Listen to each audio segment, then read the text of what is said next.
बिस्मिल्लाहिर्रहमानिर्रहीम। नबी करीम सल्लल्लाहु ताला अलैहि वसल्लम लकड़ी से ज़मीन को क्यों कुरेद रहे थे। दोस्तों, आज की इस वीडियो में हम बात करने वाले हैं नबी करीम सल्लल्लाहु ताला अलैहि वसल्लम लकड़ी से ज़मीन को क्यों कुरेद रहे थे और आपने अपना सर मुबारक उठाकर क्या फरमाया। इसके साथ साथ दोस्तों हम आपको बताएंगे अल्लाह ताला की तरफ से आसमान से क्या ऐलान कराया जाता है। बस आप इस वीडियो को आखिर तक देखते रहें। हजरत बरा बिन अजीब रदियल्लाहु ताला अन्हुमा से रिवायत है कि हम लोग नबी करीम सल्लल्लाहु ताला अलैहि वसल्लम के साथ एक अंसारी सहाबी के जनाजे में कब्रिस्तान गए। जब हम कब्र के पास पहुंचे जो कि अभी खोदी नहीं गई थी, नबी करीम सल्लल्लाहु ताला अलैहि वसल्लम वहां कब्र की तैयारी के इंतजार में तशरीफ लाए और आपके पास हम भी इस तरह मुतवज्जे होकर बैठ गए जैसे कि हमारे सरों पर परिंदे बैठे हों। आपके हाथ में लकड़ी थी जिससे ज़मीन को कुरेद रहे थे, जो किसी गहरी सोच के वक्त होता है। फिर आपने अपना सर मुबारक उठाया और 2 या 3 बार फरमाया, कब्र के अजाब से अल्लाह ताला की पनाह मांगो।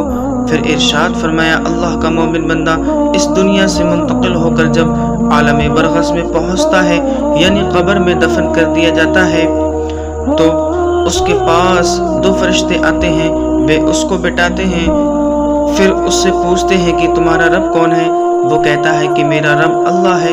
फिर पूछते हैं कि तुम्हारा दीन क्या है। वो कहता है मेरा दीन इस्लाम है।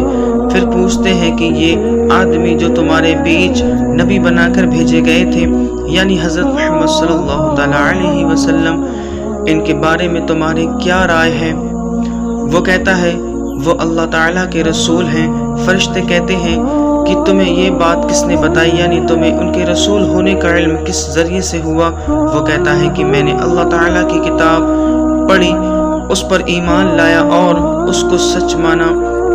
इसके बाद रसूलुल्लाह सल्लल्लाहु ताला अलैहि वसल्लम ने इरशाद फरमाया, मोमिन बंदा फरिश्तों के इन सवालों के जवाब जब इस तरह ठीक ठीक दे देता है तो एक मुनादी पुकारने वाला आसमान से निदा यानी आवाज़ देता है, यानी अल्लाह ताला की तरफ से आसमान से ऐलान कराया जाता है कि मेरे बंदे ने सच कहा, इसलिए उसके लिए जन्नत का बिस्तर बिछा दो, उसे जन्नत का लिबास पहना दो और उसके लिए जन्नत में एक दरवाज़ा खोल दो। चुनांचे वो दरवाज़ा खोल दिया जाता है और उसके जन्नत की खुशगवार पसंदीदा हवाएं और खुशबू आती रहती हैं और कब्र उसके लिए जहाँ तक उसकी निगाह जाती है खोल दी जाती है। ये हाल तो रसूलुल्लाह सल्लल्लाहु ताला अलैहि वसल्लम ने मरने वाले मोमिन का बयान किया। इसके बाद आपने काफिर की मौत का जिक्र किया और इरशाद फरमाया, मरने के बाद उसकी रूह उसके जिस्म में लौटा दी जाती है और उसके पास भी 2 फरिश्ते आते हैं। वे उसको बिठाते हैं और उससे पूछते हैं कि तेरा रब कौन है। वो कहता है हाय अफसोस मैं कुछ नहीं जानता। फिर फरिश्ते उससे पूछते हैं कि तेरा दीन क्या है। वो कहता है हाय अफसोस मैं कुछ नहीं जानता। फिर फरिश्ते उससे कहते हैं कि ये आदमी जो तुम्हारे बीच नबी की हैसियत से भेजे गए थे, तुम्हारी इसके बारे में क्या राय है। वो फिर भी यही कहता है हाय अफसोस मैं कुछ नहीं जानता।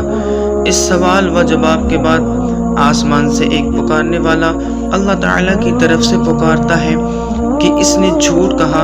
फिर अल्लाह ताला की तरफ से एक मुनादी आवाज़ लगाता है कि इसके लिए आग का बिस्तर बिछा दो और इसे आग का लिबास पहना दो और इसके लिए जहन्नम का एक दरवाज़ा खोल दो। चुनांचे ये सब कुछ कर दिया जाता है। रसूलुल्लाह सल्लल्लाहु ताला अलैहि वसल्लम फरमाते हैं, जहन्नम के इस दरवाजे से जहन्नम की गर्मी और जलाने झुलसाने वाली हवाएं उसके पास आती ही रहती हैं और कब्र उस पर इतनी तंग कर दी जाती है कि जिसकी वजह से उसकी पसलियां एक दूसरे में घुस जाती हैं। फ़ायदा फरिश्तों का काफिर को यूं कहना कि इसने झूठ कहा, इसका मतलब ये है कि काफिर का फरिश्तों के सवाल के जवाब में अपने अंजाम होने का जाहिर करना झूठ है, क्योंकि हकीकत में वो अल्लाह ताला की तौहीद, उसके रसूल और दीन इस्लाम का इनकारी था। दोस्तों, अगर आपको ये वीडियो पसंद आई हो तो इस वीडियो को आप हर बार की तरह अपने दोस्तों में शेयर ज़रूर करें और अभी तक आपने हमारे चैनल को सब्सक्राइब नहीं किया है तो सब्सक्राइब करके साथ ही बेल आइकन को ज़रूर दबा दें। हम मिलते हैं फिर एक नई वीडियो के साथ, तब तक के लिए अल्लाह हाफिज़ और साथ ही हमारे चैनल की